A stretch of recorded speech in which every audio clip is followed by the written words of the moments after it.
মার্জিনে আমরা কি করি, স্লিপিং সাইন দেখি। স্লিপিং সাইন কীভাবে দেখি? এইভাবে মার্জিন দেখার পরে মার্জিন এইভাবে রাখবো, মনে হবে যে আমার আঙ্গুলটা স্লিপ করে যাচ্ছে। Slipping sign is positive. তোমাদেরও দেখাবো, তোমাদের হাতে দেখাবো, অধৈর্য না। এখন হলো এগুলো কম্প্রেসিবল কিনা, চাপ দিলে ঢুকে যায় কিনা। না, কম্প্রেসিবল না। কম্প্রেসিবল সোয়েলিংয়ের এক্সাম্পল কি? Haemangioma, cystic hygroma. মানে if you will give pressure it reduces in size, but when you withdraw the pressure it again regain its size, সেটা হচ্ছে কম্প্রেসিবল। এখন ছোট সোয়েলিং যখন আমরা ফ্লাকচুয়েশন করব তখন আমরা তো ফ্লাকচুয়েশন এইভাবে করি, ঠিক না? এই যে ধরে এদিক দিয়ে চাপ দাও, ডায়াগোনাল অপোজিট দিয়ে ফিল করে, তো কিন্তু এই ছোট্ট একটা সোয়েলিং, এটার ভিতরে দেখো তুমি এতগুলি আঙুল রেখে একটা ক্রাউডেড হয়ে যাবে। তো এটার জন্য আমরা যেটা করি প্যাজেট টেস্ট, এইভাবে দিয়ে এই দিলা দিয়ে চাপ দিলা, এটা একটা অ্যাঙ্গেলে, আবার 90 ডিগ্রি অ্যাঙ্গেলে, ঠিক আছে? তাহলে দিস ইজ স্কিল। তোমার ইয়ে টেস্ট ইজ পজিটিভ, মানে যদি ফ্লাকচুয়েশন টেস্ট যদি সিস্ট হতো পজিটিভ হতো, কিন্তু এক্ষেত্রে এটা পজিটিভ পাবা না, ঠিক আছে? তাহলে এই গেল। তাহলে এই দিক থেকে দেখো, এই দেখো এই সোয়েলিংটা। তাহলে যে ইন্সপেকশনে কি দেখলা, there is a hemispherical swelling at the posterior lateral part of the right arm near the elbow joint, measuring about 3/2 centimetre in size. Overlying skin condition is normal. Overlying স্কিনে কী কী চেঞ্জ আসতে পারে? যদি সিবাসিয়াস সিস্ট থাকতো তাহলে কি একটা ডটের মতো থাকতো, যদি ইনফ্লামেটরি লাম্প হতো রেডেনিং থাকতো, ঠিক আছে? এখন দেখো, আমি বললাম যে চাচা ব্যথা আছে কি না, ব্যথা নাই। ফার্স্টে local temperature not raised, skin fixity দেখে নাও, কারণ এগুলো আমাদের ভুল হয়, এগুলো স্কিন ফিক্স। তারপর সারফেস দেখো, কনসিস্টেন্সি দেখো, এইভাবে মার্জিন দেখো। মার্জিন দেখার সময় দেখো মনে হচ্ছে যে মার্জিনে হাত দিলে এটা সরে যাচ্ছে, এটাকে স্লিপিং সাইন, স্লিপ খেয়ে পড়ে যাওয়া, SLIPPING। এই স্লিপিং মানে ঘুম না, যেটা তোমরা ঘুমাও, আমরাও ঘুমাইতাম। তোমরা তো সব লেকচার করে থেকে তোমরা পালাইতে পারো না, পারাইছো না, ব্যর্থ জীবন। আমাদের সঙ্গে পিছনে যে এখন কাট, তাহলে এখন হ্যাঁ মার্জিনটা দেখো, এইভাবে যদি মার্জিনে হাত দাও মনে হবে এটা কি সরে সরে যাচ্ছে, ঠিক আছে? এবার এটা দেখে এই মাসেলটা এখন দেখো, এটা ট্রাইসেপসকে টট করবো কেমন কাকা?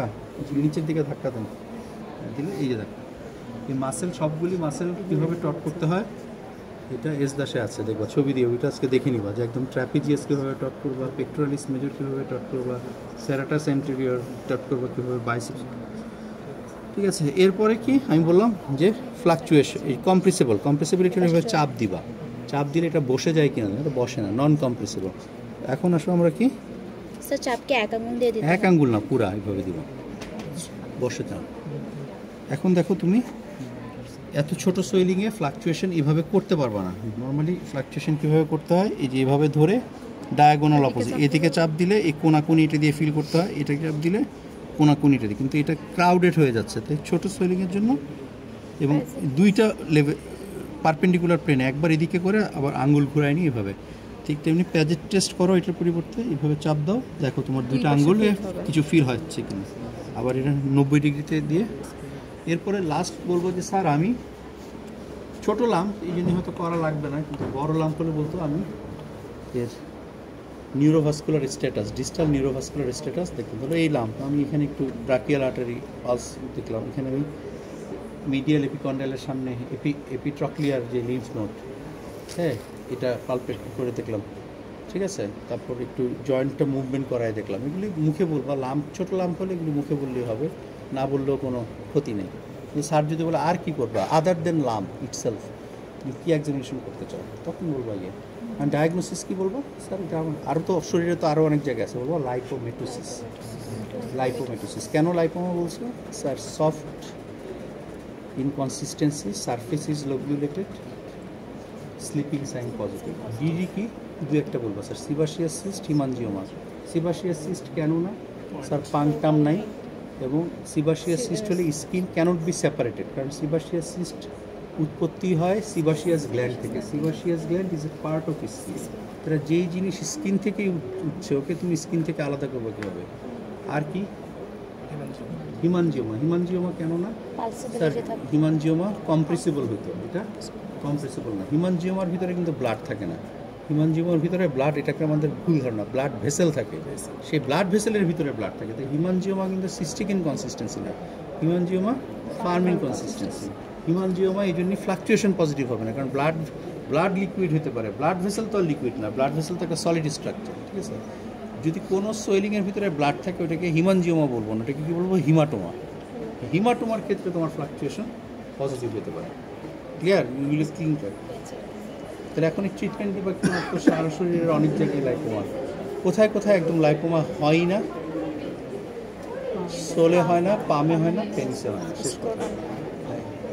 স্ক্রোটামেও হয় না, ঠিক আছে, মানে এক্সটার্নাল জেনিটাল হয় না। এখন তোমাকে বলতে পারো স্কাল্পে হয়, কম হয়।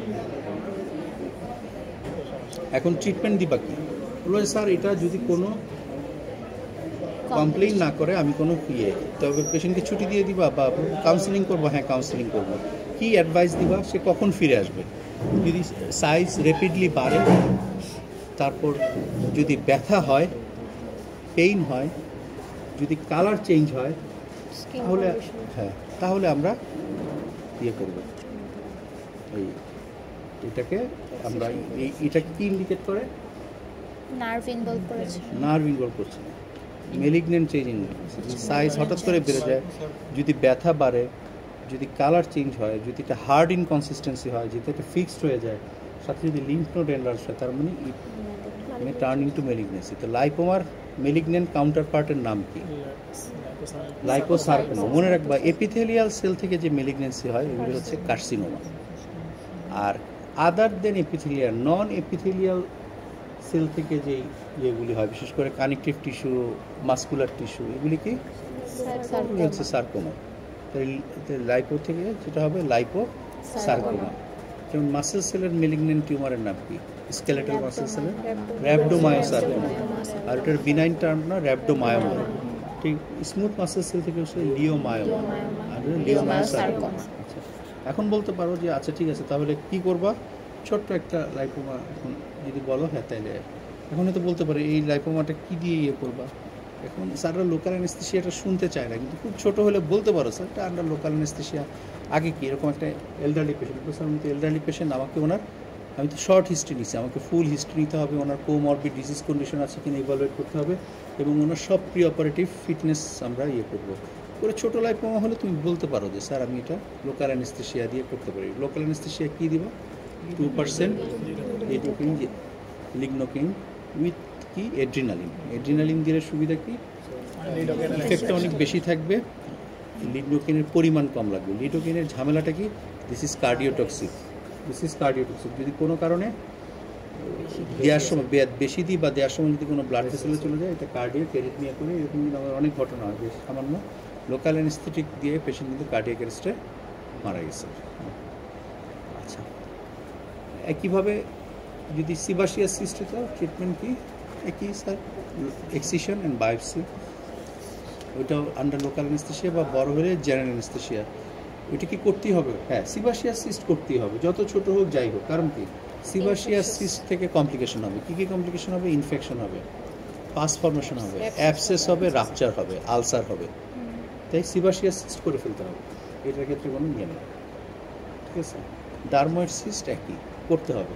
আর ডার্ময়েড সিস্টের খুব কিছু লোকেশন থাকে, সিবাসিয়াস সিস্টেরও লোকেশন থাকে। খুব কমনলি কোথায় হয় সিবাসিয়াস সিস্ট? ব্যাকে হয় বেশি, back, nape of the neck, back, buttock, এসব জায়গায় হয়।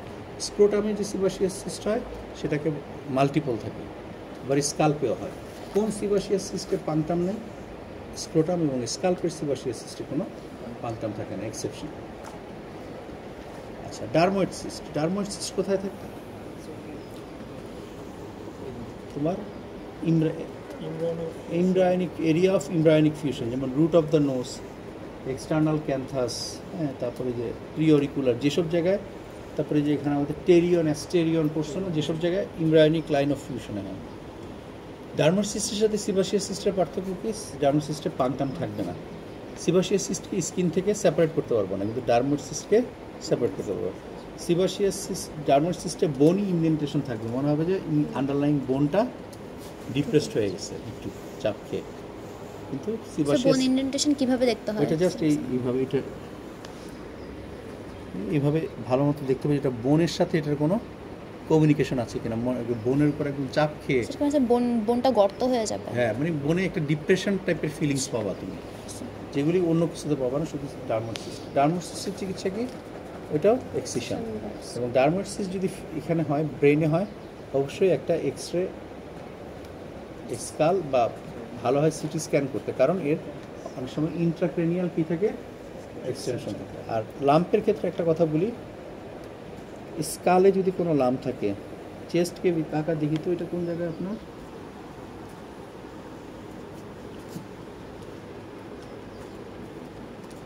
আরেকটা কোথায় হয়েছে এইটা, এই যে ধরো অ্যাবডোমিনাল কেভিটিতে, এই যে ধরো অ্যাবডোমিনাল কেভিটি, তাহলে যেগুলি অ্যাবডোমিনাল কেভিটি, চেস্ট কেভিটি বা স্কাল্পে থাকবে সেগুলি তো অবশ্যই একটা কাফ ইম্পালস দিয়ে নিতে হবে, কারণ কি তার ইন্ট্রাকেভিটারি কমিউনিকেশন আছে কিনা, পেরিটোনিয়াল কেভিটির সাথে কমিউনিকেশন আছে কিনা, চেস্ট কেভিটি। কাকা একটা কাশি দেন তো, ঠিক আছে। আচ্ছা, একটু শুয়ে পড়েন, দেখুন এই যে কালকে ইন্ট্রা অ্যাবডোমিনাল লাম্প দেখাইছি না, তাহলে এটা কি লাম্প, তাহলে দুটোর মধ্যে পার্থক্যটা দেখো। পালস দিয়ে বোঝানোর চেষ্টা করতেছি যে এটার কোনো ইন্ট্রা পেরিটোনিয়াল, আরেকটা যেমন হার্নিয়াও তো একটা লাম্প, কাশি দিলে কি ফুলে যায় না, তার মানে কি ওটা পেরিটোনিয়াল কেভিটির সাথে কমিউনিকেশন আছে। ধরো চেস্টে একটা লাম্প হলো, টিউবারকুলাস অ্যাবসেস, প্লুরাল কেভিটির সাথে বা থোরাসিক কেভিটির সাথে কমিউনিকেশন আছে, কাশি দিলে কি হবে, এটা সাইজটা বড় হবে। এই ডার্মোয়েড সিস্ট মাথায় আছে, কাশি দিলা এটা ফুলে গেল, তার মানে কি ইন্ট্রাক্রেনিয়াল।